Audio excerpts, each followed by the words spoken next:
Buenas. Me encanta, mira, me encanta. ¿Te gusta? Mira, ya terminamos. Oh, ¿en serio? Todo.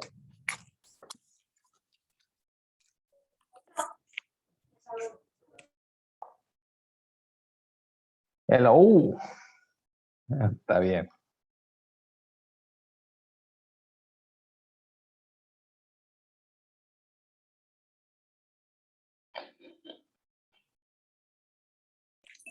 ¿Cómo entraste? ¿Quién te dio acceso? Creo que un chaval que se conectó ahora. ¿Jordi se conectó ya? Ah, sí, ahora sí. Hola, Vicenzo, ahora sí. How are you? I am fine. You look exactly older, but you don't look older. You look exactly the same. No hair, that's it. Bueno, because I could it today. Mira, bienvenido. Muchísimas gracias. Nada, Gracias. nada. A ver, Pues, mira, Vicenzo, ¿cuántos años tienes en España? voy para 12 años ya. Vicenzo, ya hablas como tú en español. Deja que me junte con un margariteño o nada así de Puerto La Cruz. Ya, vuelve a mí es el oriental. No te preocupes. Vuelve a orientar. Mira, Jordi está en una reunión. Ok, Jordi está en una reunión y creo, ya tú estás el de host. Ok, yo estoy de co-host y tú estás de co-host también. Okay, ya me tengo que ir.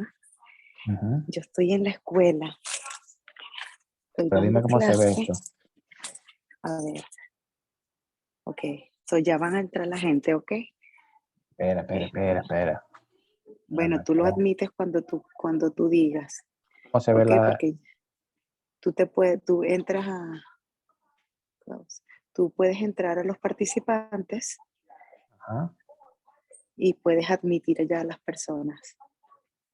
Vale, pero ¿cómo veo? ¿Quieres que lo admita yo? Ya va. Calma. Ajá. Calma, pueblo. Calma, pueblo. Ok. Lo que voy a hacer... Un segundo. Lo que voy a hacer es cambiarla. Ahí, ¿qué se está viendo? ¿Cómo veo lo que está viendo la gente? Te estás viendo tú y la ventana al final. Yo y la ventana al final. Es que yo no veo eso. Vale, ¿la presentación se ve? No, tienes que compartir la pantalla para que se vea la presentación. Vamos a compartir la pantalla.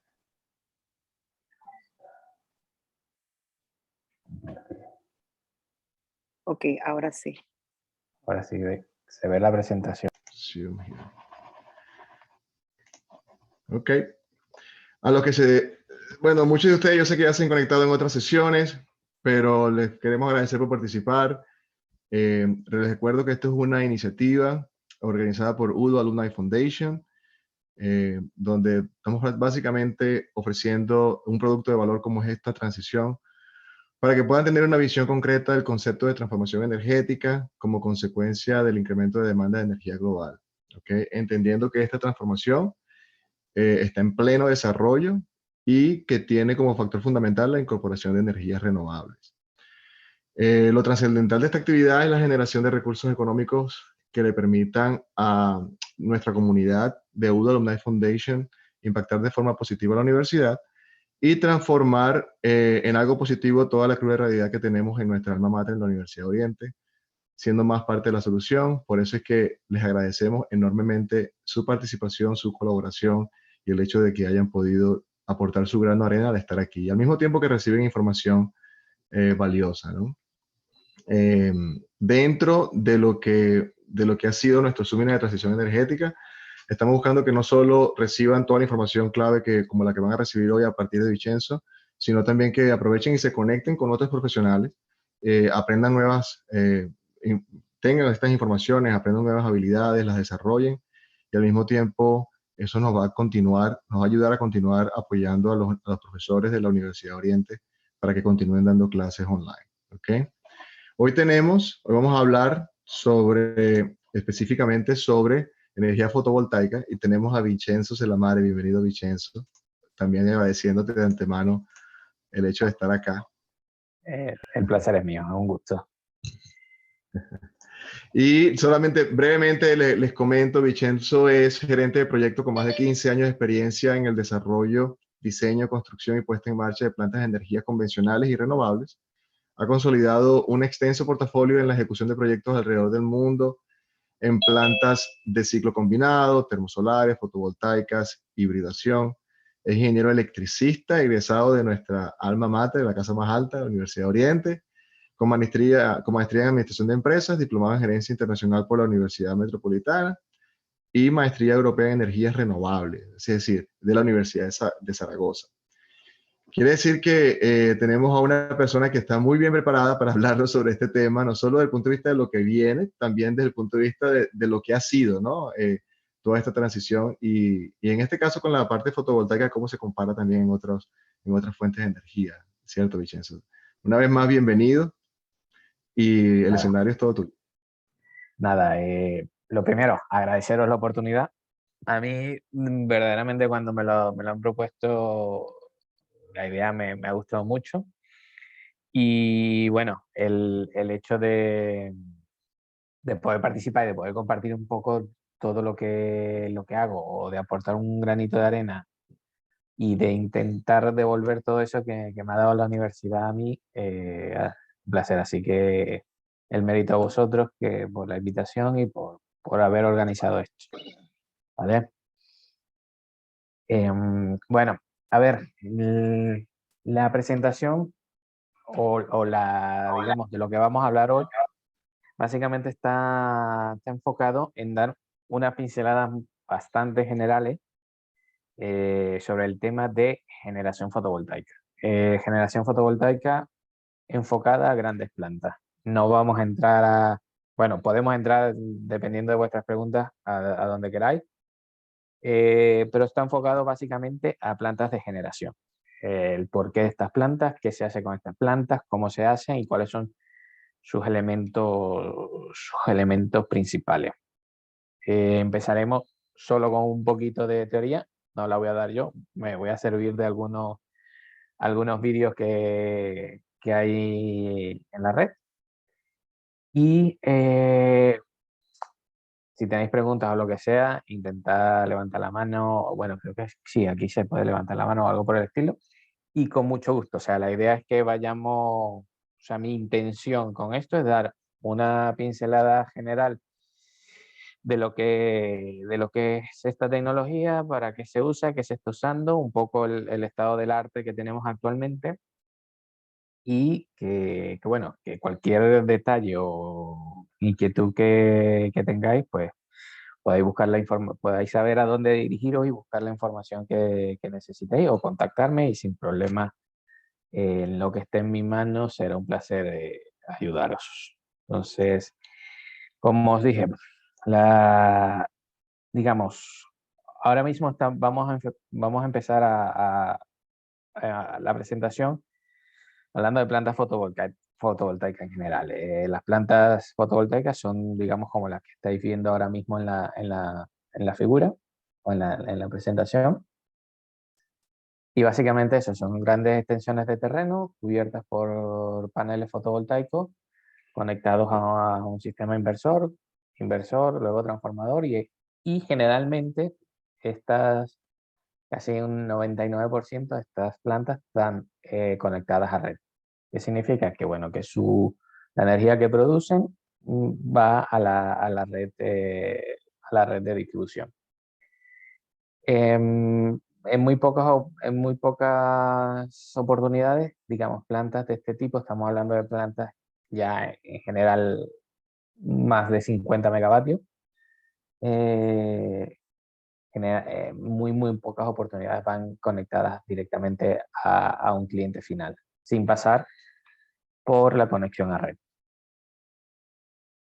Entonces, ¿cómo vamos a estructurar estos temas? Pues Un momento que me quito esto de aquí y lo pongo aquí. Ok. Primero vamos a hacer una introducción, básicamente para fijar de qué estamos hablando y que no haya ninguna confusión. Como os digo, me serviré de algunos vídeos que están en la red que explican mucho mejor que yo el tema de teoría. Luego vamos a entrar a verdaderamente qué es esto de plantas fotovoltaicas, qué son, cómo son, cuáles son sus elementos característicos y diferenciadores. Y entramos un poco a ver los detalles de cada uno de estos elementos. A partir de aquí, iremos hablando de algunos intentos de hibridación, de lo que se está planteando actualmente en estas plantas y el porqué de esto, qué tendencias hay actualmente, y bueno, luego pasaremos un poco a qué se utiliza en este mundo, qué softwares son de interés conocer, qué software vale la pena manejar o tener algún tipo de conocimiento, y un poco cómo se estructura el mercado de trabajo.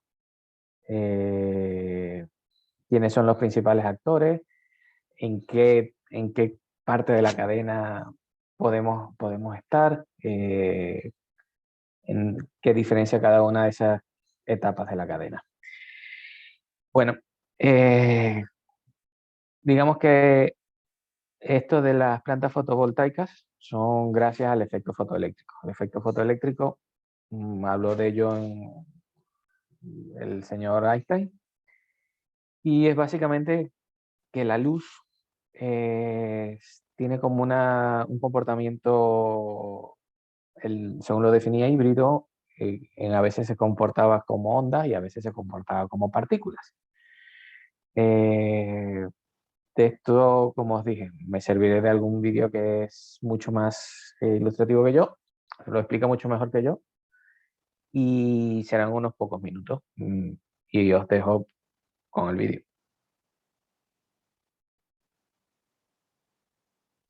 Algunas veces la luz se comporta como una onda y otras veces se comporta como una partícula. Un ejemplo de esto es el efecto fotoeléctrico descrito por Einstein. Digamos que tenemos un pedazo de metal. Sabemos que en el metal hay algunos electrones. Aquí voy a dibujar un electrón. Este electrón está unido al metal porque es atraído por las cargas positivas en el núcleo. Si hacemos brillar una luz sobre el metal, el tipo correcto de luz con la frecuencia correcta de luz, podemos dejar fuera algunos electrones de manera que se dé un flujo o corriente de electrones. Esto es como la colisión de dos partículas. Si vemos a la luz como una partícula, aquí voy a dibujar una partícula de luz que llamamos fotón y que no tiene masa. Este fotón va a impactar el electrón. Y si el fotón tiene la suficiente energía, puede liberar al electrón, así que queda suelto. Vamos a mostrar al electrón moviéndose en esta dirección con una velocidad v, y el electrón tiene una masa m. Y sabemos que el electrón tiene una energía cinética igual a 1/2 por m por v al cuadrado. Este electrón libre, ahora llamado fotoelectrón, un fotón crea un fotoelectrón. Una partícula golpea a otra partícula. Y si pensamos en esto en términos de la física clásica, pensaremos en la conservación de la energía. Así que la energía del fotón, la energía de entrada, ¿qué le va a pasar a esta energía? Bueno, se necesita energía para liberar al electrón que estaba enlazado. A esta energía para liberar al electrón le llamamos E0. Y el resto de la energía se fue a la energía cinética del electrón, por lo que escribimos aquí la energía cinética del fotoelectrón que se produjo. Digamos que queremos despejar la energía. Vale, hasta aquí la chapa teórica. Entonces, básicamente es esto. O sea, la luz aporta un componente de energía que, espera, aquí el chat, a ver. Habrá una sesión de preguntas y respuestas al final. Sí. Vale, vale. Ok. Básicamente, lo que viene a decir es,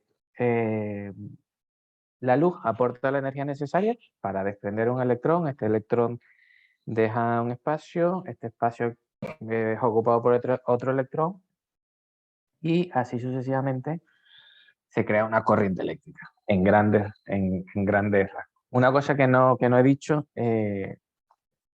la presentación no está hecha para que estéis copiando, ni mucho menos, y cualquier enlace, cualquier documentación extra que necesitéis o que veáis en la presentación, os puedo enviar la presentación sin problema, o simplemente me contactáis y sin problema os la envío.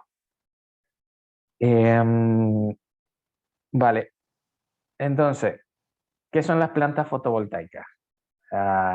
No es esto, definitivamente, sino una planta fotovoltaica luce más como algo como esto. Entonces, a partir de aquí, vamos digamos, a ir enseñando los elementos diferenciadores que la componen. Digamos, esto que vemos aquí, esto que vemos aquí es el centro de transformación. Estos son el centro de transformación con su inversor central. Los paneles, que creo que todo el mundo ya lo conoce, estas pequeñitas son combiner box, que es donde se recoge, digamos, los circuitos en la parte de DC y las estructuras que lo soportan. No os preocupéis, que vamos a verlo todo un poco más en detalle. Solo permitidme un momento y vamos poco a poco. Entonces, ¿por qué se crean estas plantas? O sea, ¿por qué vamos y tomamos extensiones de terreno y creamos plantas y nos empezamos a producir energía? Básicamente, quedaos con el concepto que ahora mismo la energía es como las acciones en bolsa. Es como un commodity más, es como que tengáis oro, ¿vale? Va a una bolsa, cotiza, se vende y ganas dinero con ello. Obviamente, hay una demanda de energía cada vez increciendo, cada vez más alta en el mundo, y bueno, se intenta sustituir los combustibles fósiles de generación por, digamos, estas fuentes renovables. Spoiler, actualmente es imposible, y con el estado de la tecnología actual, es imposible cubrir la demanda de energía de un país o del mundo solo con renovables, ¿vale? Eso tenerlo en cuenta, que bueno, aparte de la generación renovable, plantea otros retos en términos de gestionabilidad, que luego hablaremos de ellos. Vale, entonces, ¿qué elementos principales tenemos me he saltado aquí un montón de slides. ¿Qué elementos principales y característicos tenemos en una planta de generación fotovoltaica? Pues, primeramente, obviamente, los paneles solares. Aquí vamos a ver su característica o su clasificación, digamos, inicial. Ahora mismo estos son elementos que van cambiando totalmente, siguen en investigación, siguen desarrollándose, y cada vez, o sea, hay pequeñas mejoras. Quedaros un poco con la idea que actualmente, digamos, en el aspecto práctico, no en el laboratorio, el rendimiento que se le puede sacar a un panel fotovoltaico, como mucho por ahí, estarán un 22%. 22, un poquito más. Eso significa que un 22% de la energía que recibe es la que es aprovechable en forma de electricidad, ¿vale? Luego tenemos los inversores. Aquí veremos que los inversores existen desde hace mucho tiempo. Básicamente, un inversor que hace es transformar la corriente continua en corriente alterna. Básicamente es su función. ¿Qué pasa? Que dependiendo de la instalación y del diseño de la misma, pues finalmente se manejan dos tipos de inversores en las plantas fotovoltaicas. Están los inversores centrales, digamos que recogen una colección de string que se llama la colección en serie de varios módulos. Recogen varios strings, van a un combiner box y esto, una caja de combinación, y van hacia los inversores. Entonces todo está centralizado. Y también está la otra versión, la versión de inversores string, que básicamente son un montón de inversores de capacidad más reducida y hacen esta conversión, digamos, sin llevarla a un punto central. Luego que la convierte, sí que se conectan con, digamos, con un centro de transformación central donde pasa de baja a media tensión.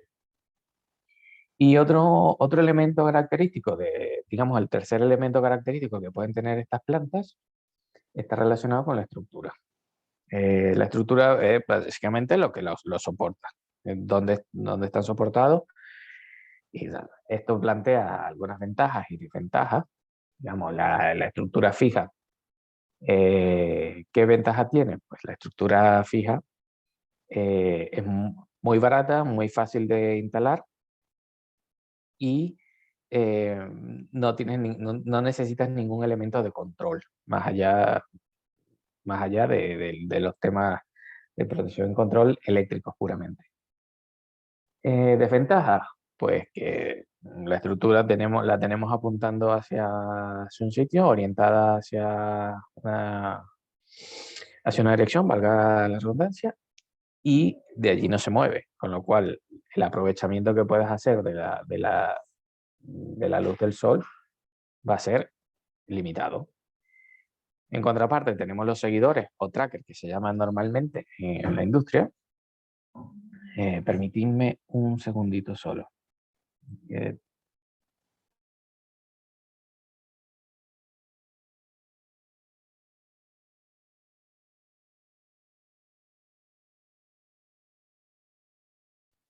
Perdona, por si estaba entrando algo de ruido. Y bueno, os decía, los seguidores o trackers que se utilizan en la industria están orientados precisamente a eso, a seguir la trayectoria del Sol y poner, digamos, en el ángulo óptimo y aprovechable, siguiendo el Sol, el panel solar. Son colecciones de paneles solares montados sobre una estructura que va girando conforme el movimiento del Sol. Vale. Entonces, pasamos al primero de ellos. Bueno, un poco aquí lo que os comentaba. Esto es un resumen de lo que es una planta fotovoltaica. Y también tengo que hacer la aclaratoria, todas estas imágenes están en internet, no son ninguna creación mía, con lo cual no reclamo ningún derecho de autor. Y si alguien quiere hacer algún reclamo, me lo envía y la quito de la presentación. Como esto no lleva ningún tipo de rédito económico, pues está a vuestra disposición.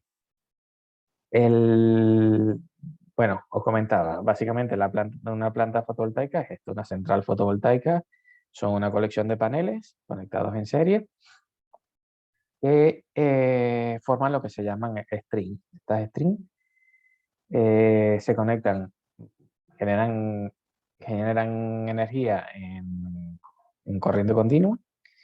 Esta corriente continua se lleva al inversor, el inversor transforma esta corriente continua en corriente alterna, la pasamos a los transformadores, donde pasamos de baja tensión a media tensión, y finalmente lo conectamos a la línea de alta tensión. Dependiendo de la tensión que se conecte, va a la red de transporte o la red de distribución. ¿Vale? Antes de entrar a analizar los paneles fotovoltaicos, vamos a hacerle un pequeño zoom y aclarar un par de conceptos que son muy populares, digamos, en el mundillo fotovoltaico. Entonces, ¿los paneles qué son? Los paneles son colecciones de celdas fotovoltaicas. Los principales módulos están creados de sílice. Ahora mismo ya veremos que hay diferentes categorías: monocristalino, policristalino, flexible, y según ahora cómo se conectan y las capacidades que tienen, que ya os digo que esto está en continua investigación y mejora, mm, llevan un nombre u otro, ¿vale? Pero aquí veremos simplemente la clasificación básica y seguro si buscáis en internet os saldrán millones de fabricantes y de tipos de paneles. Vale, entonces, decíamos, la celda, una colección de celdas forma lo que es un módulo. Una colección de varios módulos ya forma lo que llamamos el panel solar. Varios paneles solares forman lo que se llama los strings, que es lo que, digamos, la traducción, ya sabéis, es cadena, pero nadie la usa en este mundo. Siempre hablamos de string, cuántos strings estamos conectando por tracker, cuántos strings están llegando al inversor. Y pues bueno, ya varios strings es un arreglo y un arreglo es una planta fotovoltaica. Normalmente para hablar de los módulos siempre siempre se refieren a las características estándar o a las condiciones estándar. ¿Por qué? Porque bueno, necesitamos una manera de poder comparar varios módulos. O sea, necesitamos digamos, una tabla rasa con la cual, o una piedra de toques con la cual comparar cada uno de los paneles que vamos, que tiene un fabricante, que se producen en el mundo, o lo que sea. ¿Cómo lo hacemos? Porque, vale, el sol no es igual en todos los puntos, igual en un área puede variar, un sombreado por alguna nube o por lo que sea, hasta por un pájaro. Entonces, la IEC definió unas normas o, digamos, unas condiciones estándares sobre las cuales se mediría el rendimiento de los módulos. Entonces, estas características o estas condiciones estándar son las que veis en pantalla. Es decir, digamos, sería una irradiancia de 1000 vatios por metro cuadrado, una temperatura solar de 25 grados centígrados y un espectro de luz que puede traspasar la atmósfera. ¿Vale? Generalmente quedaros con estas dos condiciones, que son las que mayormente se llevan. La otra se da por asumida. ¿Qué pasa con esto? Sobre todo la segunda es muy importante. Realmente tendemos a pensar que, bueno, que mientras más sol, mucho mejor. Y esto es cierto hasta cierto punto. Digamos que el sol, si tenemos una concepción completa de la energía, digamos, el sol es como una fuente primaria de toda la energía, sea directa o indirectamente.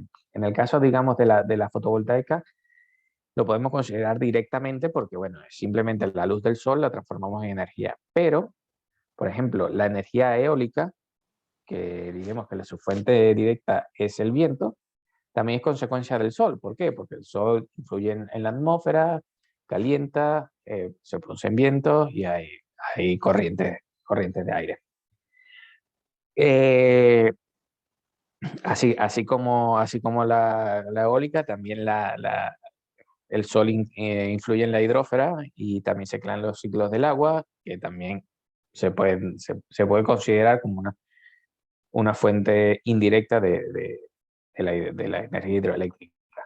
Entonces, el sol como fuente primaria de energía, pues también influye en la temperatura, y la temperatura sí que influye mucho en el comportamiento del panel. Podemos tener lugares donde haya una irradiancia súper alta, pero temperaturas súper altas también mermarían la producción de energía del panel. Condiciones ideales: irradiancia muy alta y temperaturas bajas. Eso sería lo mejor. Pero bueno, hay pocos lugares en el mundo donde se dan estas condiciones. Por ejemplo, en Sudamérica, en Chile, en el desierto de Atacama, es uno de ellos, muy buen sitio para la producción fotovoltaica. Vale. Seguimos.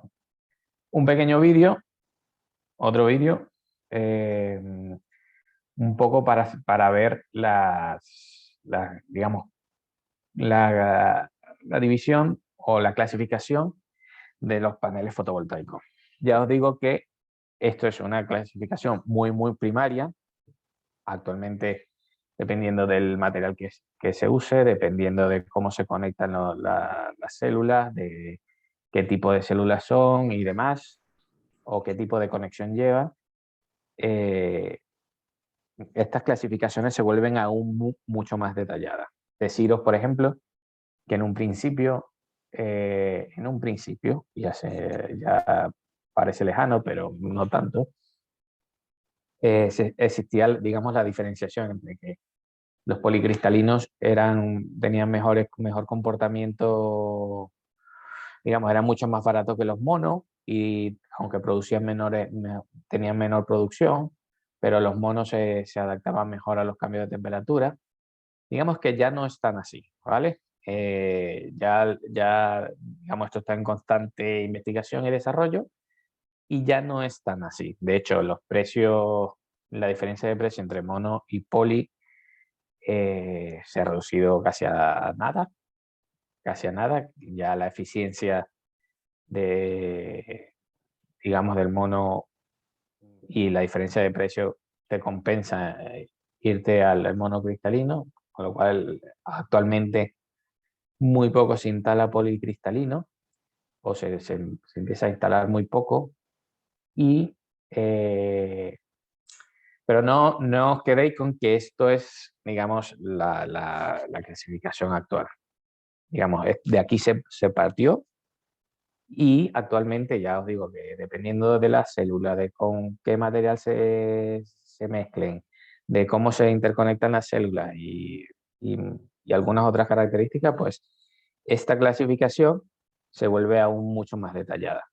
Si buscáis tipos de paneles solares en internet, pues os saldrán, y ya veréis que esta clasificación es mucho más detallada. Os dejo con este vídeo, que es muy cortito y nos da una idea de dónde se partió para la clasificación de paneles solares. En este nuevo vídeo vamos a analizar los distintos tipos de paneles solares que podemos encontrar en la actualidad. Podemos clasificarlos a grandes rasgos según el tipo de célula fotovoltaica o según su entrega de potencia. Podemos encontrar distintos tipos de paneles según la estructura de sus células fotovoltaicas. Paneles solares de silicio amorfo, formados por células amorfas de un grosor extremadamente fino. Estos paneles son los que peor rendimiento tienen y empeora durante los primeros años de vida. Paneles solares policristalinos. Las células que conforman estos paneles contienen varios cristales, por lo que su color es de un azul bastante heterogéneo. Buena relación calidad-precio, ya que se crean con mayor rapidez y tienen una eficiencia que oscila entre el 16 y el 18%. Paneles solares monocristalinos.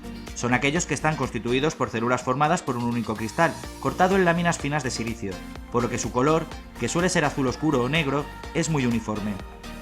Su eficiencia es la más alta respecto a los demás tipos y se encuentra entre el 18 y un 20%. Su coste de fabricación se ha ido reduciendo hasta prácticamente alcanzar a los policristalinos, ofreciendo una producción superior con el mismo tamaño. También podemos encontrar distintos tipos de paneles según la cantidad de células que los componen y de la forma que están conectadas para la entrega de potencia. Paneles solares 12 voltios.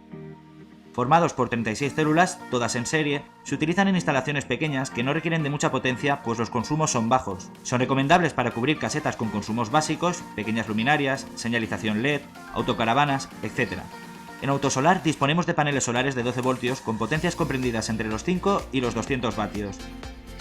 Hay casos como el modelo de 200 vatios que realmente tiene 72 células, pero con una distribución eléctrica interna que mantiene el voltaje en el rango de los paneles que tienen 36 células. Los modelos de mayor potencia no pasan de los 1,5 metros de largo y no llegan al metro de ancho. Paneles solares 24 voltios. Estos paneles contienen 72 células y se utilizan en instalaciones de mediano y gran tamaño. Contienen el doble de células que los paneles solares 12 voltios. En Autosolar disponemos de paneles solares 24 voltios de potencias comprendidas entre 200 vatios y ya están superando los 400 vatios. Del mismo modo que en el caso anterior, para optimizar al máximo el rendimiento, hay modelos con 144 células distribuidas en dos grupos para mantener una tensión equivalente a un modelo de 72 células. Los modelos más grandes suelen tener unas medidas de 2 por 1 metro. Paneles solares de conexión a red. Compuestos por 60 células repartidas en 3 parejas de columnas. Se utilizan asiduamente en grandes instalaciones de conexión a red. Cuando se realiza la instalación de este tipo de paneles solares, es necesario también utilizar un regulador de carga MPPT, ya que ofrecen un voltaje que no es estándar.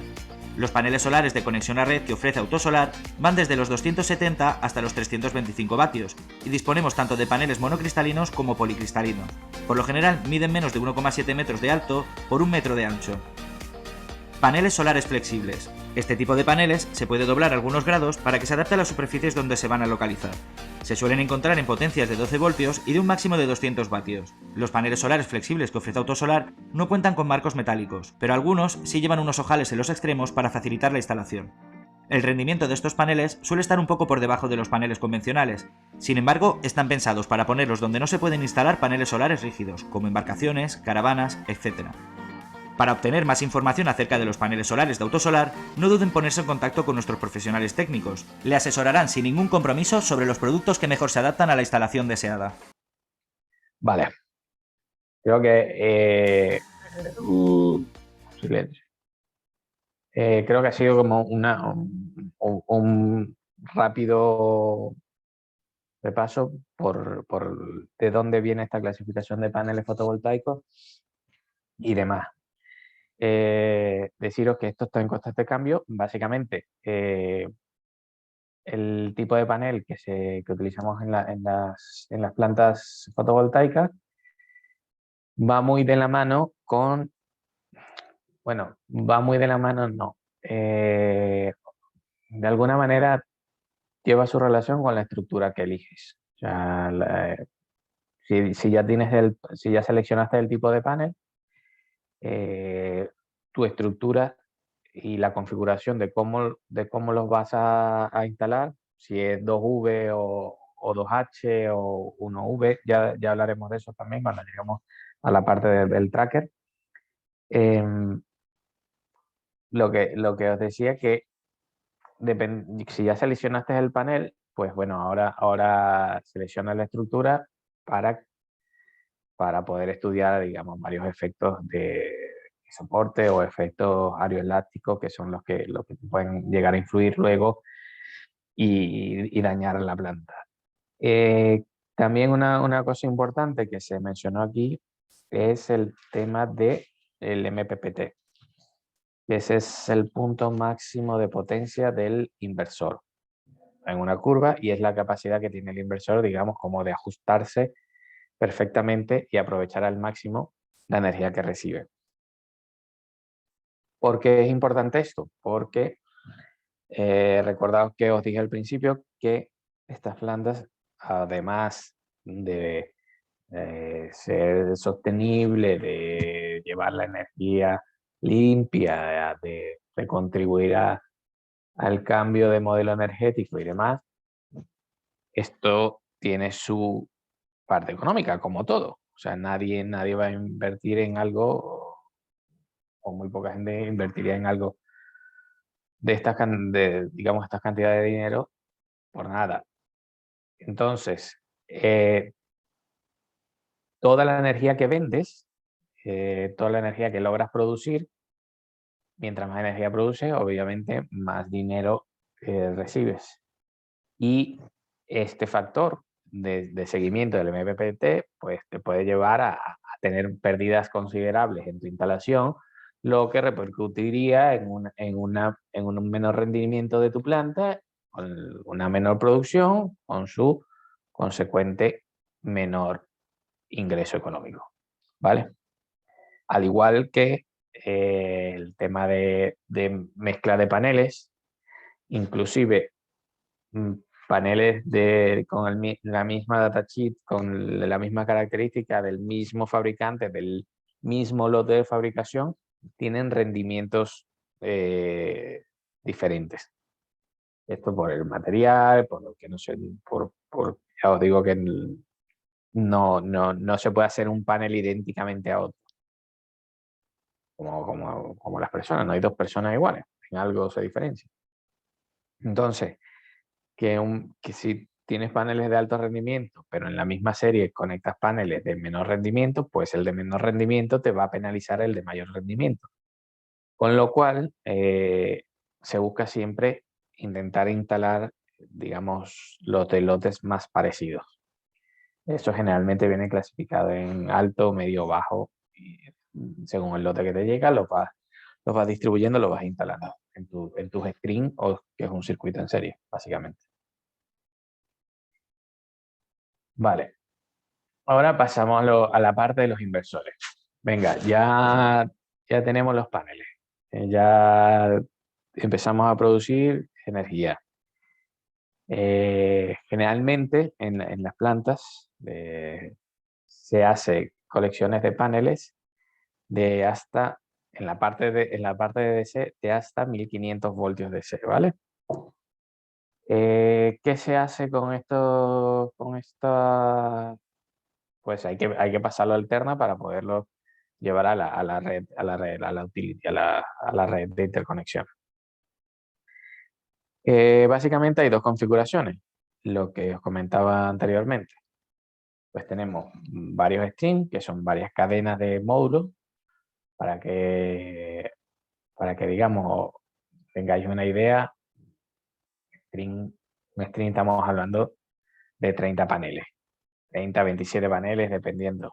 Pues puede ir, puede variar, no es un número fijo, pero máximo 30, 27, 23, dependiendo de la instalación, pero vamos, quedaros con este número.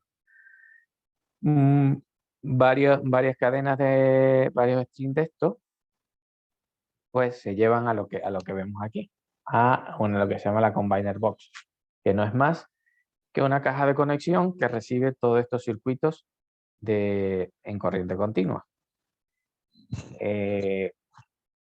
Estos circuitos van unidos con lo que se conoce como, o se llama normalmente en las instalaciones, cable solar. El cable solar, pues, va haciendo el seriado de los módulos, se conectan. Bueno, los módulos van en serie entre ellos y luego termina de llevar el circuito a la Combiner Box.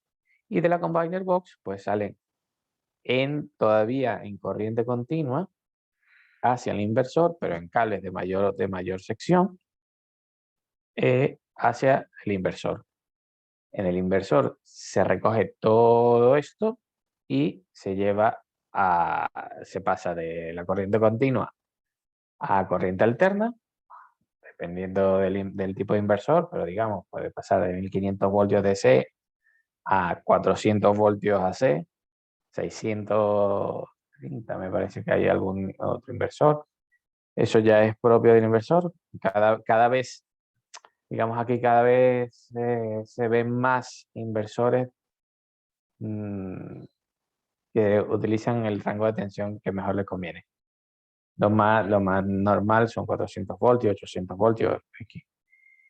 De aquí del inversor, pues ya en corriente alterna, se lleva al transformador de media tensión, que digamos que pasa de baja a media, generalmente 30 kilovoltios, y estos 30 kilovoltios, pues ya o vas a una subestación propia de la planta, que es una subestación elevadora, porque de estos, digamos, de estos centros de transformación tendrás muchos distribuidos en la planta. Digamos, por ejemplo, una planta de 100 megavatios. Podéis llegar a tener, digamos, unos 20 centros de transformación. Obviamente depende de la capacidad, del tamaño del transformador que elijáis, de cómo viene el diseño eléctrico y demás. Pero digamos, tenemos 100 megavatios, 20 centros de transformación, y claro, todos estos centros de transformación se van separando en circuitos de media tensión que llegarían, digamos, a a la casa de control, a la subestación de elevadora, para que lo lleve a la red eléctrica. ¿Vale?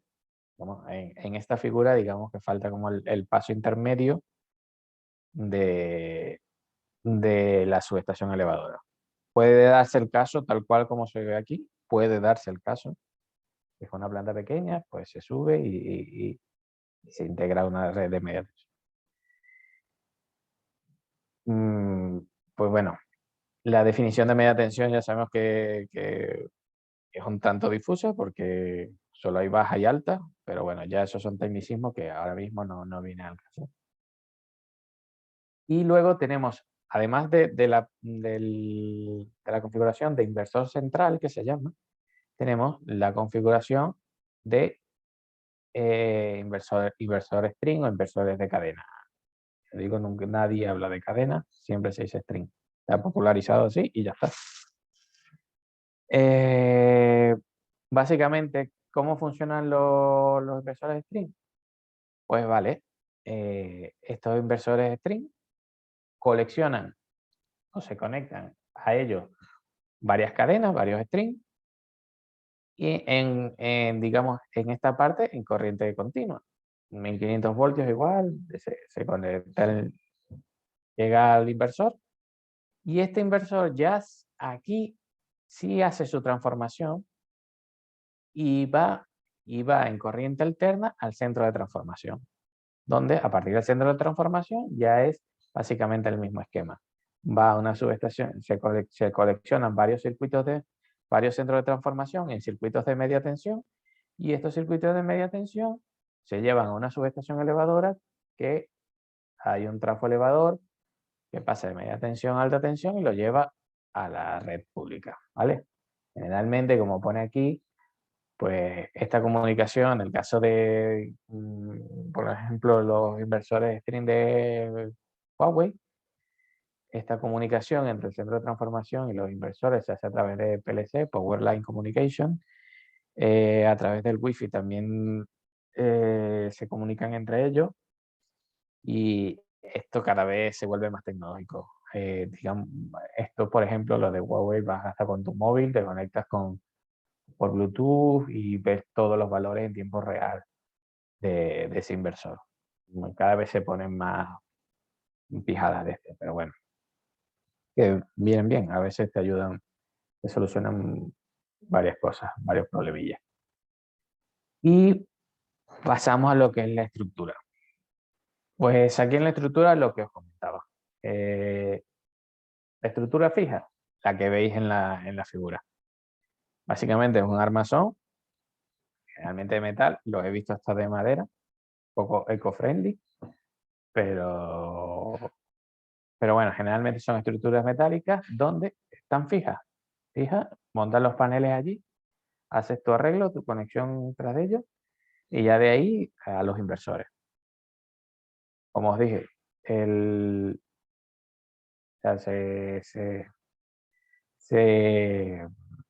se orientan de la forma óptima. Ya veremos qué programa utilizamos para ello. Y ahí se quedan. En invierno, en verano, en otoño, según cómo se mueve el sol, pues ya está, no se mueven. Te dará el sol, tendrás mayor producción digamos, en la etapa que lo hayas, en la temporada que lo hayas configurado, y ya está. Muy simple. Luego, vamos a lo que es la estructura. La estructura o los seguidores, ¿vale? Entonces aquí ya sí empieza algo más, digamos, que hay más tela que cortar. Estos, digamos, los seguidores pueden ser a un eje y a dos ejes. Lo que estamos viendo en la figura son seguidores a un eje. ¿Qué se refiere un eje, dos ejes? Pues mira, un eje y dos ejes, ya está. Muy simple, no hay mucho más. Digamos que uno va simplemente se queda en norte a sur y va orientado según cómo va el sol, cómo se mueve el sol. Y el otro sí que tiene la capacidad de moverse, digamos, norte-sur, este-oeste. Ya veremos. Por ejemplo, aquí lo que estamos, este es uno de los trackers característicos de Soltec por este se me fue el santo al cielo. Pues bueno, esta barra que ves aquí cuadrada es característica del tracker de Soltec. Este parece más bien uno de Nextracker por la altura y la configuración. Y aquí es donde lo que os comentaba hace poco. Digamos, esto sería configuración 2V, que significa 2 vertical. No hay mayor misterio. Este es relativamente un poco más nuevo. De dejar este espacio en el medio ayuda mucho a disminuir los efectos aeroelásticos y los efectos del viento, básicamente, que son bastante perjudiciales si no se calculan bien. Digamos una configuración igual 2V, pero un poco más antigua. ¿Vale? Y esto es lo que, digamos, los que son seguidores a 2 ejes. Ya estos sí que se pueden, digamos, orientar perfectamente al Sol. ¿Compensa? Cada vez menos. Este tipo de seguimiento cada vez menos. Actualmente, al menos yo no los he montado. Digamos, en fotovoltaica no los he montado. Sí que los he visto en las plantas de termosolares de torre, sí que se usan para los heliostatos. Y ahí sí se necesita, digamos, una precisión mayor, pero en fotovoltaica no compensa. No compensa. ¿Qué tienen los seguidores? Pues, a ver, un poco atrás. Digamos, ¿qué añade esto? ¿En qué complica el diseño de la planta? Pues el control de este movimiento. Eso va, digamos, por su ecuación, va haciendo su seguimiento. Cuando llegan, digamos, cuando hay ráfagas de viento o lo que sea, las estaciones meteorológicas mandan la señal al sistema de control y se ponen en posición de defensa. Y, digamos, todo lo que conlleva pues, la instalación de este sistema de control. Acordemos que esto es hacer una estructura y montar unos paneles. Obviamente, esto también lleva su cálculo, su orientación, su cálculo de resistencia y demás. Pero esto ya, aparte de eso, te añade otra variable que es el sistema de control. Bueno, un eje, 2 ejes. Y básicamente esos serían los tres elementos fundamentales de una planta fotovoltaica. Entre los principales, ¿quiénes son los fabricantes de referencia en este mundo? Pues en los paneles, lo que estáis viendo allí. Cinco Solar, Longi, Trina, Canadian Solar, que de canadiense tiene el nombre. Básicamente, y OneWeb. Casi todos, son inmensísima mayoría, todos producen en Asia, en China, Singapur algunos, pero bueno, básicamente se lo lleva China. No os engañéis. De hecho, ahora mismo uno de los grandes problemas que hay es precisamente en el suministro de paneles, aparte del tema logístico y de escasez de containers y demás, que parece tonto, pero bueno, es así. Y nada, China básicamente es el gran productor de paneles solares. Aquí en los paneles se suele hablar mucho de lo que es el Tier 1. Básicamente eso es un reconocimiento que se le da a los fabricantes que hayan suministrado cierta cantidad de módulos a la industria y demás, pero tampoco os dejéis llevar porque que un fabricante tenga Tier 1 no quiere decir que sea mejor que otro que no lo tenga. Hay que comprar los paneles, simplemente, bueno, es algo que se ha introducido en la industria, sobre todo de cara a la bancabilidad de los proyectos y a darle algo de credibilidad al productor de paneles. Que ya os digo que sirve de muy poco. Actualmente lo estamos viendo. Vamos, estas grandes marcas, yo ahora mismo estoy trabajando con alguna de ellas y básicamente el contrato que tenemos firmado con ellos, pues letra muerta. Simplemente mis costos han subido y si no me pagas más, no hay paneles. Ya veremos en qué termina esto, pero para que os hagáis una idea de lo que significa la deslocalización de la industria. Digamos, hemos llegado a esos niveles donde tienen esta capacidad de chantaje, digamos. En cuanto a los inversores, pues lo que veis allí, principalmente, bueno, aquí falta, digamos, en esta lista falta Ingeteam, que yo sí he trabajado con ellos también en la parte termosolar, y es más o menos así como se reparte el mercado. Pero esto es del 2019, encontrar, digamos, pero básicamente son los principales, no ha cambiado. Huawei, Sungrow, SMA, Fornew, básicamente. Ya veis cómo está el mercado. Si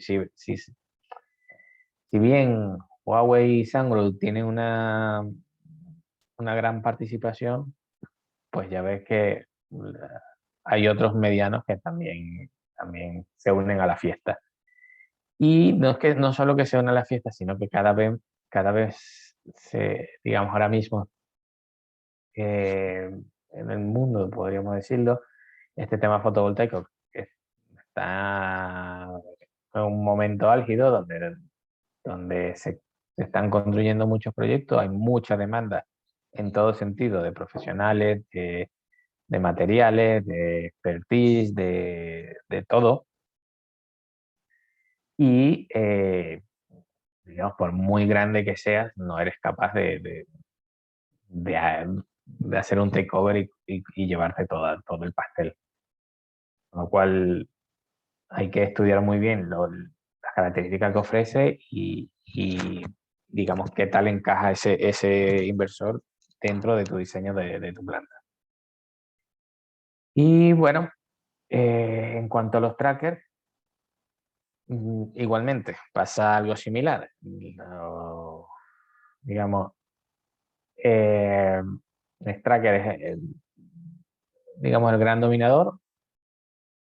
Aquí sí que hay digamos, Stracker copa un poco la demanda, pero, digamos, Soltec también tiene una cuota importante y STI Norland, que ahora la compró Array, entonces ya ahí empieza a hacerse un poco más grande.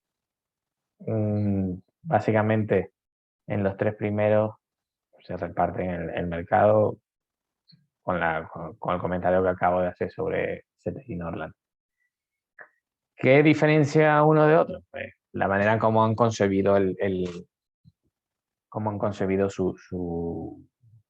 digamos, su tracker, la capacidad que tienen de adaptarse o de ofrecer soluciones a los requerimientos que tiene la industria.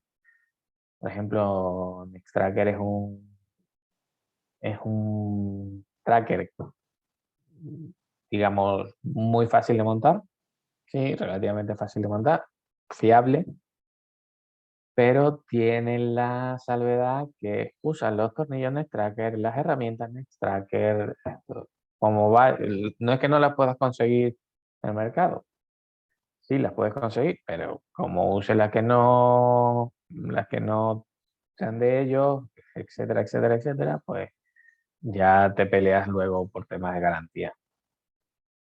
Soltec, digamos, Soltec, bastante confiable igualmente, un poco más laborioso montar, pero es un tracker bastante sólido también. ¿Qué problema tiene? La cantidad de premontaje que tienes que hacer. Y bueno, un tracker también en temas de tolerancia bastante exquisito, etcétera. Cada uno tiene pros y contras dependiendo de cómo ellos han concebido la solución de proporcionar un sistema de seguimiento a los paneles. Y bueno, vamos a entrar un poco ahora, nos queda, digamos, unas 3 slides más donde vamos a hablar un poco primero la hibridación, a qué se está tendiendo actualmente, por qué se hace esta hibridación, qué se busca, qué se pretende con esto. Y bueno, ya aquí entramos un poco más a exponer ideas y tendencias de lo que hay ahora mismo. A ver, la hibridación básicamente es mezclar dos fuentes de energía.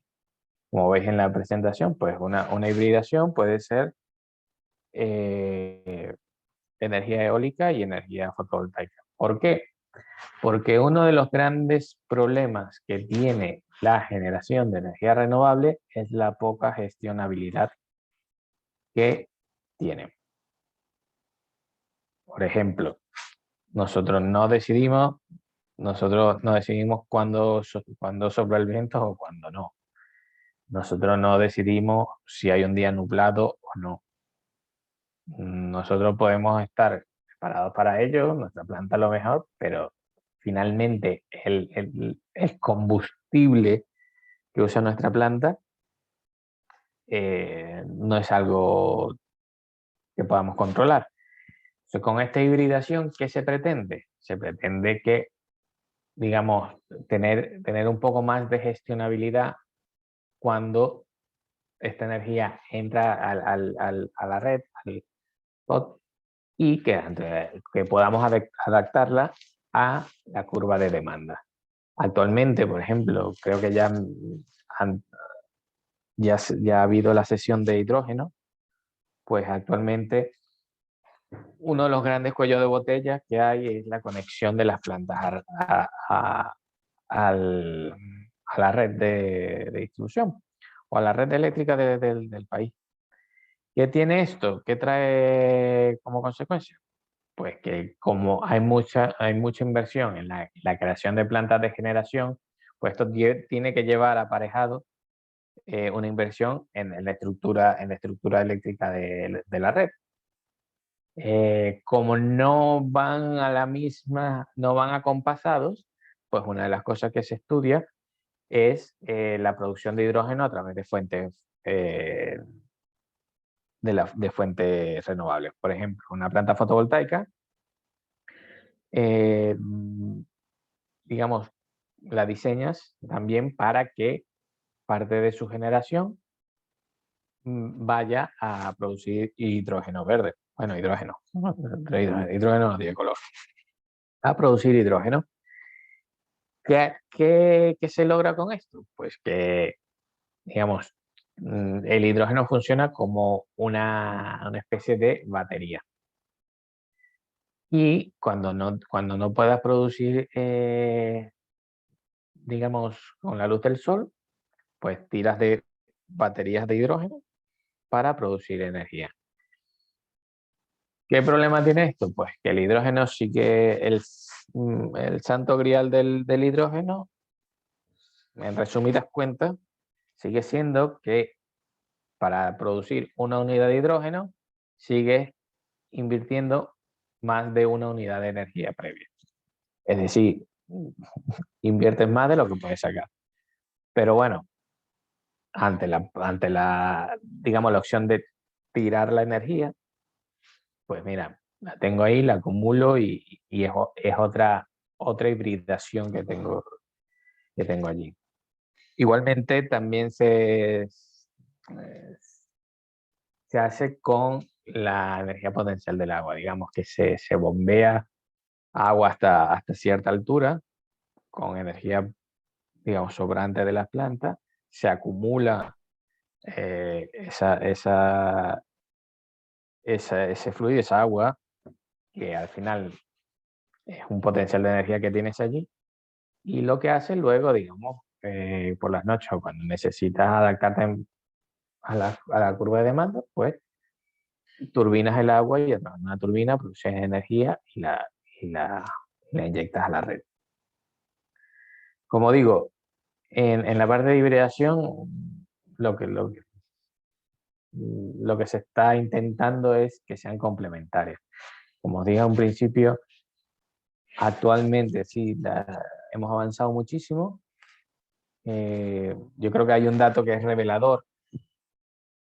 Por ejemplo, hace unos 15 años atrás, el aerogenerador más grande que había era de 300K. Ahora mismo hay generadores comerciales de 6 megas y hasta de 10 en offshore. Esto, si tenemos en mente la magnitud de este crecimiento, pues nos habla del crecimiento que ha tenido esta industria. ¿Qué pasa? Que aún hoy hay muchos, digamos, retos tecnológicos que afrontar. Pero actualmente hay que ser bastante realista en esto. Es una opción, se muestra como una opción cierta a futuro, pero a día de hoy, en el presente, mientras estamos participando en este webinar, las energías renovables no son suficientes para cubrir la demanda de todo el planeta. No lo es y no hay que engañarnos. O sea, no podemos caer en el error de creer que actualmente estamos preparados para ello. No hay gestionabilidad para ello. Y bueno,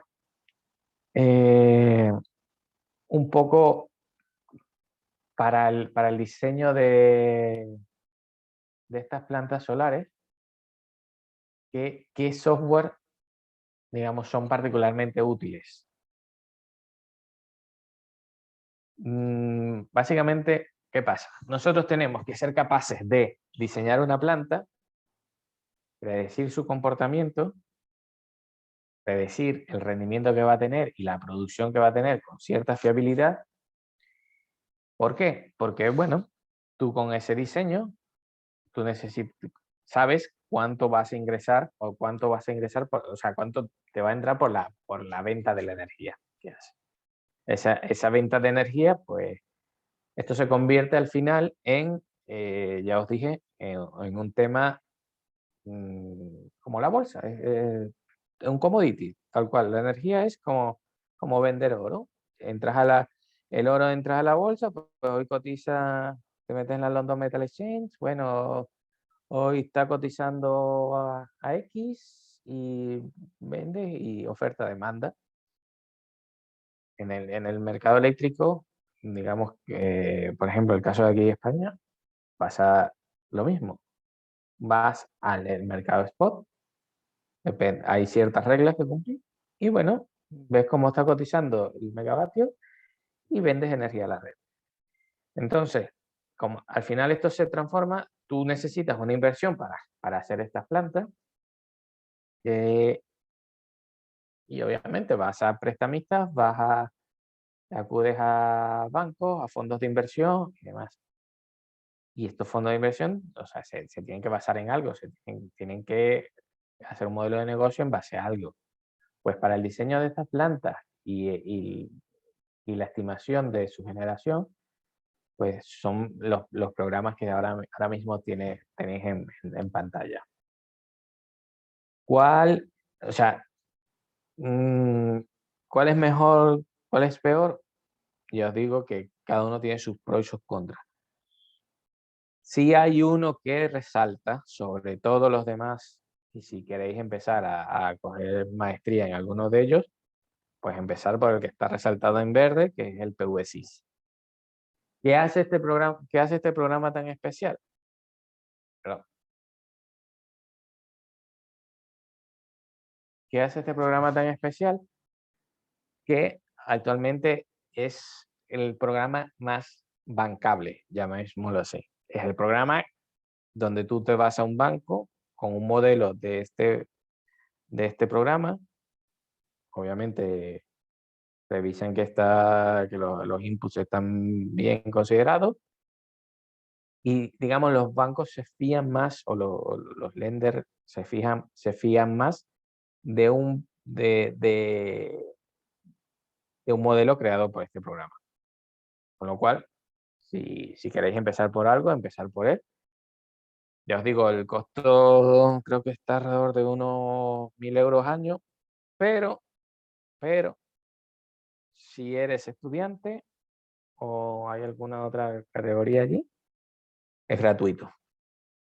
Con lo cual, pues si hacéis las gestiones correspondientes, tranquilamente lo podéis tener en la universidad y la verdad, trastearlo y diseñar en tiempo real, o en tiempo real no, diseñar plantas reales. O sea, no es una cosa que se queda en el mero diseño, sino que simplemente que esto verdaderamente se lleva a la realidad. Aparte de estos, pues para el diseño es importantísimo, obviamente, el AutoCAD. Y luego para ya, una vez que salimos de este ámbito, ya empiezan, digamos, software un poco más universales que, digamos, que se utilizan para el estudio de protecciones, cálculos de cables y demás. Por ejemplo, el etapa Workstation, lo puedes usar. También hay para el tema de conexión a red, software de simulación dinámica.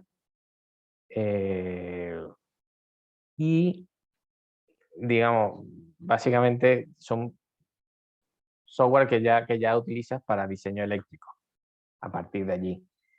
¿Qué otras cosas os va a venir muy bien? Yo creo que os recomiendo a todo el mundo pues manejar el Excel también. En general el Office, pero el Excel con cierta maestría también os ahorrará muchísimo trabajo y os permitirá ver cosas mucho más claras. Y vale,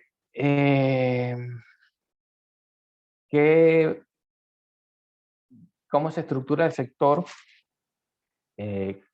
para que una planta fotovoltaica exista? ¿Dónde digamos, están los diferentes espacios de trabajo o sectores de trabajo y qué hace quién? Entonces, aquí os quiero comentar un poco digamos, todo el proceso desde que nace un proyecto hasta que se construye y se conecta a la red. ¿Qué hace quién? ¿Qué hace qué? ¿Quién hace qué? Básicamente todo empieza en lo que se llama desarrollo de negocio o desarrollo de proyecto, que es una persona que estudia emplazamientos, localizaciones y disponibilidad de conexión a red. Esto, sí, digamos que sería el sector de desarrollo. En el sector de desarrollo, pues, esta persona, empresa, se encarga básicamente de hacer los estudios preliminares, una ingeniería primeramente conceptual, hacen lo que se llama también los levantamientos gráficos, todo el tema de permisología ambiental, el geotécnico, los primeros ensayos llamados pull-out, que es para el hincado. El hincado es colocar cada una de estas cositas que se llaman hincas, que son las que sostienen la estructura. Y bueno, digamos que hay una primera etapa de desarrollo, que es lo que se van encargando de verificar que el proyecto sea viable. A partir de esta etapa, digamos que esta etapa de desarrollo se cumple con éxito, se cumplen todas las permisos, se obtienen todos los permisos y se llega a lo que llaman la etapa ready to build, listo de construcción. A veces se da antes y cada vez se da antes. Ahora, digamos, la vorágine que hay lleva a empresas a comprarlo antes de obtener esta. Cuando ya se prevé que se va a dar el ready to build, o que se ve muy probable que no haya ningún impedimento grave, pues ya se compran los proyectos. A partir de aquí se necesita construirlo. Generalmente lo construye un EPCista. Un EPCista que es el encargado de la ingeniería, la procura y la construcción de la planta. Y cada vez más se intenta integrar la operación y mantenimiento a este sector. Era muy común hasta hace poco que, digamos, el propietario o el patrocinante el promotor de esta planta, que digamos es el que ha comprado el proyecto y el que lo va a llevar digamos, el dueño de la instalación, era muy común que fuera quien suministrase los módulos. ¿Por qué? Porque generalmente si lo hacía el EPCista, pues te carga su fee, y si tenéis, digamos, para que tengáis alguna noción, el costo de los módulos puede representar un 40 y algo por ciento del EPC, del costo del EPC, ¿vale? Entonces, ¿qué hacían los promotores? Pues bueno, salvaban ese fee y ellos directamente iban a los fabricantes y suministraban y compraban los módulos para el proyecto. Ahora cada vez se ve menos eso y prefieren transferir el riesgo al EPCista y que sean estos quien se encargue de todo. A partir de aquí, el EPCista construye la planta, la pone en marcha y la conecta a la red. Y empieza, digamos, el contador a funcionar y empieza el dinero a entrar. Generalmente hay una etapa de garantía donde se verifica el performance ratio, que es, digamos, el rendimiento de la planta, si va de acuerdo a lo que se pactó por contrato. ¿Y de dónde sale inicialmente esto que se pactó por contrato? Bueno, del programita que os dije de diseño. Si el modelo está aprobado, ahí se fija un performance ratio mínimo y se ve cómo se comporta la planta con respecto a lo que se diseñó. Ya podéis hacer una idea de la importancia de, digamos, no pillarse los dedos y de diseñar conforme a algo que sea alcanzable. Y tampoco puede hacerlo muy, muy bajo, porque nadie te compraría un proyecto que no tenga buen rendimiento. Entonces tienes que ajustarlo fino para que pueda, digamos, obtener un punto en el cual sea atractivo para los inversores y sea técnicamente alcanzable. Y bueno, a partir de aquí ya queda la operación y mantenimiento, que es donde se va haciendo el mantenimiento de la planta, procurando que tenga una producción óptima de energía. Generalmente la vida útil de estos proyectos suelen hacerse 15, 20 años, incluso 25. Ahora cada vez se va reduciendo un poco más. Pero bueno, aquí hay digamos, diversas modalidades. Hay quien construye el proyecto y lo vende, hay quien encarga el proyecto y se queda con la venta de energía. Ya son diferentes opciones y diferentes características o modelos de negocio que hay en este sector. Una cosa que me faltó añadir con el tema de los paneles es, ahora también existen lo que se llaman paneles bifaciales.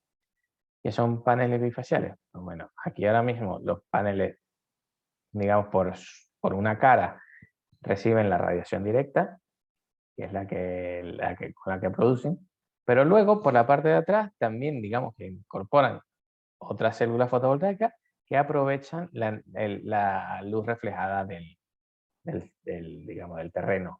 Este terreno, digamos, uno de los, así como lo veis, tiene un albero alto, que es lo que puede intentar reflejar. Si tenéis, digamos, esto con vegetación, ya no vale la pena instalar paneles bifaciales. Pero, digamos, en zonas de desierto o nieve, donde el reflejo es bastante alto, pues sí que se incrementa un poco la producción. Y bueno, digamos, hasta aquí lo que os tenía preparado, y podemos continuar con cualquier duda o comentario que tengáis, pues sentiros libre de hacerlo, y intentaré responderlo sin mentir. Eso, muchas gracias. Disculpa que no me pueda conectar con la cámara ahorita, estaba dando un problemita aquí. Muchas gracias. Oye, excelente, muy informativa la sesión. Tocaste algunos puntos técnicos interesantes a considerar allí de las plantas y en general, ¿no? Del negocio. Ese es mi hijo que está aquí en el... Está diciendo que... Déjame traducir a lo que Lian está diciendo. Está diciendo que todo estuvo muy bien. Perfecto, gracias, Lian. Ha sido un placer. Mira, tenemos algunas preguntas en el chat que que llegaron previamente también, ¿no? Sí. Voy con la primera. Creo que Crisabra, que es co-host, también nos está ayudando aquí como co-host. Tiene algunas otras. Déjame empezar con la primera acá, ¿no? Si el costo de paneles es cada vez menor, ¿cuáles son las principales barreras actuales para una mayor adopción de plantas fotovoltaicas en diversos países? Vale. Sí. Sí, a ver, uno de las barreras, básicamente, lo que hablaba de la eficiencia. Los paneles sí han ido avanzando, pero tu eficiencia de un panel sí que es más allá, la práctica de 22%, lo que es muy, muy, muy difícil de alcanzar. ¿Qué otras barreras tenemos? Pues que lo que está pasando actualmente, digamos, si es verdad que los paneles se abarataron muchísimo, y eso ha traído como consecuencia de que esto va de la mano con que haya más emplazamientos disponibles. ¿Por qué? Porque cuando, dependiendo del costo del panel, pues tú tendías a irte a localizaciones que tuvieran mayor irradiación, por supuesto, para intentar tener una mayor producción, y con esta mayor producción poder financiar, digamos, el proyecto a grandes rasgos, ¿no? ¿Qué ha pasado? Que con toda la crisis post-COVID y algunas otras cosas más que podemos estar hablando largo y tendido, pues los paneles se han incrementado. Nunca a niveles como los que estuvieron, pero sí que ya os digo que no solo a mí, a muchos otros compañeros, los grandes productores de paneles han roto unilateralmente el contrato, arriesgándose a penalidades, a todo lo que sea, pero no les compensaba mantener el precio que habían dado por los paneles. Con lo cual esto es otra barrera.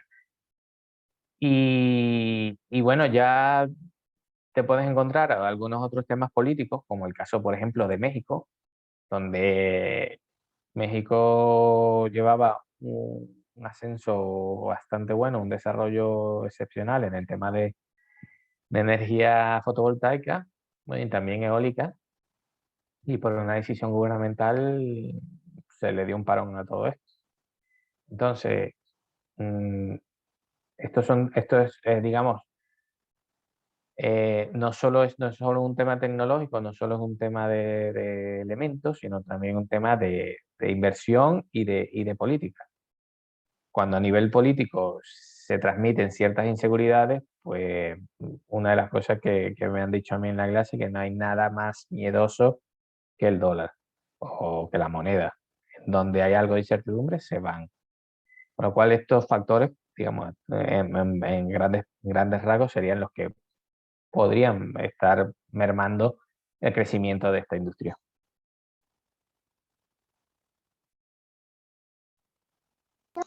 Excelente, excelente. No sé si Crisabra tiene otra pregunta.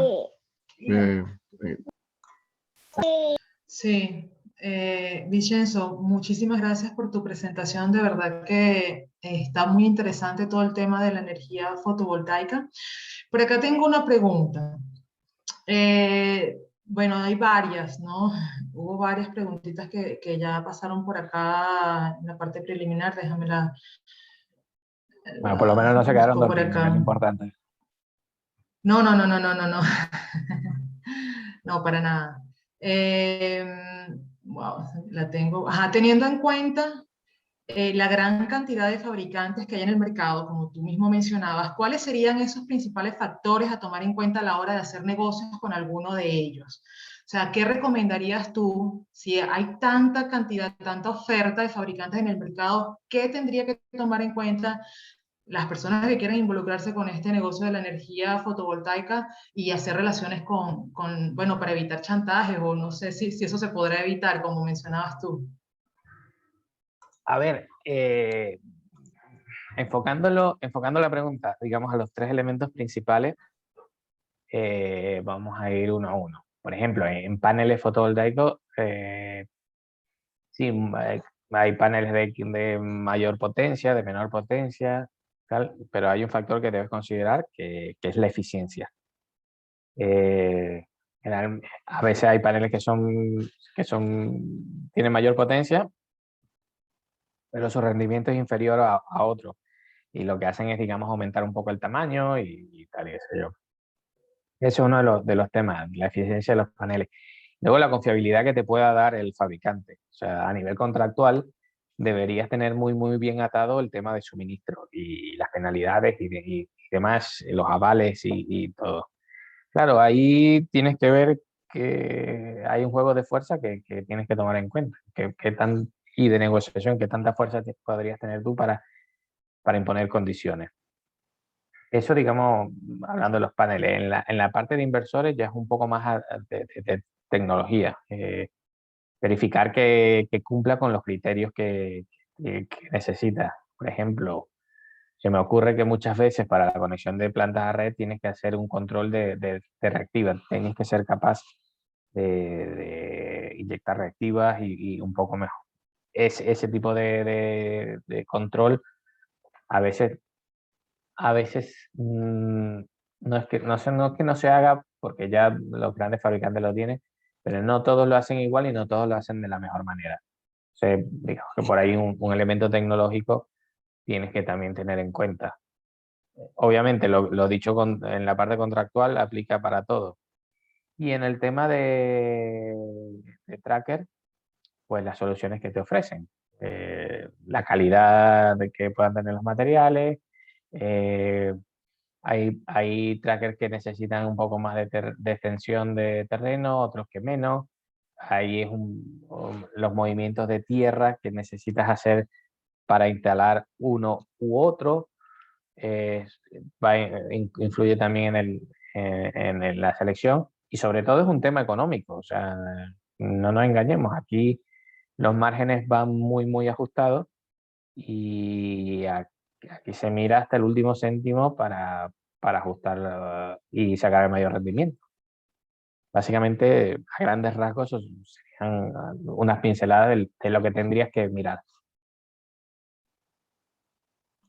Excelente, muchas gracias. Voy a saltarme las preguntas preliminares para justamente leer la que acaban de mandar por el chat. No sé si ya, con qué frecuencia debe prestarse mantenimiento a una planta solar y por qué su vida útil es cada vez menor, pregunta Ernst Brandt. Vale, a ver, en cuanto al mantenimiento, o sea, el mantenimiento es 365 días. ¿Qué pasa? Dentro del mantenimiento puede haber un tema como la limpieza de los paneles. La limpieza de los paneles la puede hacer una vez al año, 2 veces al año o muchas veces al año, dependiendo del emplazamiento donde esté. Porque no es lo mismo, digamos, un emplazamiento como el de la foto de arriba, donde generalmente no hay vegetación y los paneles tienden a ensuciarse menos que la de abajo que está en un desierto. Entonces, esto es un tema a considerar, digamos. Pero el mantenimiento tienes que estar allí siempre. Sobre todo porque, por ejemplo, hazte una idea que en una planta de 100 megas puedes tener 500 inversores stream y y cada uno te puede estar dando, o sea, todos los días alguno puede darte un warning o una alarma y tiene que estar siempre manteniendo la planta ajustada. Digamos que eso sería temas de mantenimiento lo que debería hacer. Creo que me quedé con la segunda parte de la pregunta, pero no. Sí, ¿por qué su vida útil es cada vez menor? Que estabas comentando eso en las últimas láminas. Vale. Voy a intentar hacer un poco político en esto. Básicamente se ha visto en el tema de paneles que los rendimientos prometidos a 25 años no se cumplen, no se estaban cumpliendo. Y otro tema es que básicamente ya los modelos van diseñados a un retorno de inversión más rápido, con lo cual, y eso compasado con el avance de la tecnología y demás, pues lleva a que tus modelos financieros los hagas cada vez con un retorno más rápido, exigiendo un retorno más anticipado de tu inversión, y ya después lo que pasa con la planta te da un poco igual. Creo que, Jordi, bueno, por acá tenemos otra pregunta preliminar que nos habían enviado antes. El uso y mercado de paneles solares residenciales y en utilities está creciendo a nivel global, disculpa. Es lógico pensar que existirá una disminución en la demanda de paneles con el mayor uso de plantas híbridas. No, a ver, como digo, ahora mismo es que no hemos alcanzado ni la etapa de pleno crecimiento. Es verdad que el uso residencial se está dando cada vez más. Lo que pasa es que esa transformación, por ejemplo, en el sector residencial, o lo que llamamos fotovoltaica de pequeña escala, esa transformación es mucho más lenta. O sea, hay sitios donde, digamos, físicamente es imposible la instalación de paneles o no te compensa. ¿Qué está pasando? Que bueno, que los nuevos diseños, ya incluso hasta por ley, te exigen, digamos, la adopción de ciertas medidas tendientes a usar energías renovables. Por ejemplo, hay una parte que tiene que ver mucho con el sol, que se utilizan una especie de paneles, que es para el agua caliente sanitaria. Actualmente, por ejemplo, aquí en España, los nuevos edificios pues casi que están obligados a la instalación o a sistemas de geotermia. Pero, por ejemplo, no podemos pensar que al lado de un edificio vas a tener una planta como esta, donde te va a suplir todas las necesidades que tiene. Puedes hacerlo, digamos, pensando en cubrir una parte de tu demanda y tener un ahorro en el gasto que tienes de energía. Pero de demanda de paneles, ahora es que nos queda. Ahora es que nos queda. Seguramente sí. Vincenzo, por acá también preguntan, ¿cómo ves la viabilidad de instalar plantas fotovoltaicas o de que ingrese este mercado en Venezuela? ¿Cómo ves esa viabilidad? ¿Lo ves viable? ¿Cómo está la situación ahora mismo? Mira, básicamente Venezuela tiene una gran ventaja, una grandísima ventaja, o la tenía, que es el tema de generación hidroeléctrica. Tiene un potencial hidroeléctrico inmenso y con una adecuada red de distribución y transporte, yo creo que es muy fácil cubrir la demanda del país. Con lo cual, este tipo de energía, de forma intensiva, y puedo equivocarme, porque los datos de Venezuela son un poco escasos y tampoco los he estudiado últimamente. Este tipo de energía creo que ahora mismo yo la vería para conexiones aisladas, digamos, donde Verdaderamente no queremos, donde ya exista una planta de combustibles fósiles, y queremos sustituirla y hacerlo un poco más amigable con el medio ambiente, donde espacios remotos, donde la red de energía no llegue, pues tener cierto aporte de energía, pero básicamente es que Venezuela tiene una gran ventaja en su potencial hidroeléctrico, que dicho sea de paso, es cero emisiones también, es renovable y no cuesta nada, con lo cual digamos, esa bendición que tiene, ya muchos otros la querrían para sí. Así es. Y bueno, una última pregunta que nos estuvo llegando por acá. ¿Cuáles serían esos modelos de negocios que tú conoces y que pudieras compartir con nosotros? Porque dices que hay diversos modelos de negocio en torno a las plantas fotovoltaicas, a este tipo de energía. ¿Puedes abrirnos un poco el panorama con respecto a eso? Sí, cómo no. Mira, básicamente va ligado a la capacidad de inversión, a la capacidad de riesgo que quieras asumir y a la mezcla de ambos. Digamos, tú puedes centrarte en el desarrollo de proyectos. Te centras en el desarrollo de proyectos, que es el conseguir el terreno, en lograr los acuerdos con los dueños de la tierra, en la solicitud de permisos de conexión a la red, que te lo den, en el desarrollo de la ingeniería básica, y lograr todas las licencias para llevar al proyecto a una etapa de ready to build. Y allí, todo eso, digamos, vamos a llamarlo, proyecto o ese papelito que te dice que puedes construir, vas y lo vendes. Entonces, para que tengáis una idea, estamos hablando de 35.000 euros megavatios, no lo toméis a pie juntilla, pero más o menos para que tengáis una proporción, y se ha llegado a vender en 90.000, 120.000 euros megavatios, con lo cual lo que hay en el medio es la ganancia que te llevas tú por el desarrollo. Hay quienes deciden, vale, yo voy a desarrollar, pero me voy a quedar con el proyecto.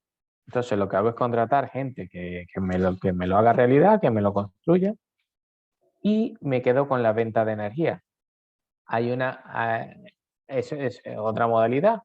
Entonces, hay quienes simplemente hacen las primeras dos etapas, que es el desarrollo y la construcción, y venden el activo. O sea, te vendo la planta y ya está.